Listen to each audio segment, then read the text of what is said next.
Avtomobil yo'llari ilmiy tadqiqot instituti tomonidan Qurilish va uy-joy kommunal xo'jaligi vazirligi huzuridagi Kompetensiyani rivojlantirish instituti bilan hamkorlikda yo'l xo'jaligi sohasida faoliyat yuritayotgan mutaxassislar uchun malaka oshirish tizimi joriy etildi. Mazkur hamkorlik Vazirlar Mahkamasining 2023-yil 11-sentyabrdagi 460-son qarori asosida amalga oshirilmoqda.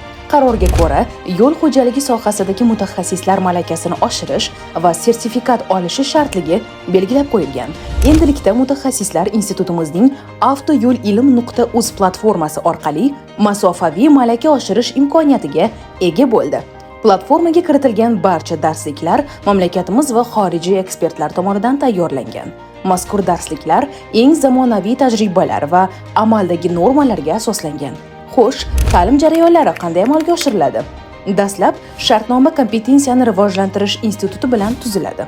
So'ng tinglovchilar guruhlari shakllantirilib, yo'l xo'jaligi sohasidagi barcha tinglovchilar avtomatik tarzda Avtomobil yo'llari ilmiy tadqiqot institutiga yo'naltiriladi.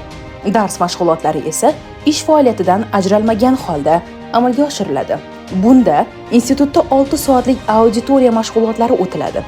Masofaviy darslar avtoyo'l-ilm.uz platformasida davom ettiriladi.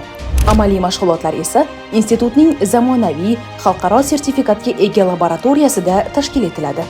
Xo'sh, bilimlar qanday baholanadi deysizmi? O'qish yakunida Bilim va malakani baholash agentligi tomonidan test sinovlari o'tkaziladi. Test natijalari sinov kunining o'zida e'lon qilinadi.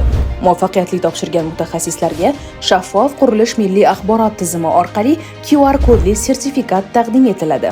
Buning afzalligi shundaki, sertifikat olgan mutaxassislarga ega bo'lgan qurilish pudrat tashkilotlarida qo'shimcha reyting ballarini qo'lga kiritish imkoniyatlari paydo bo'ladi.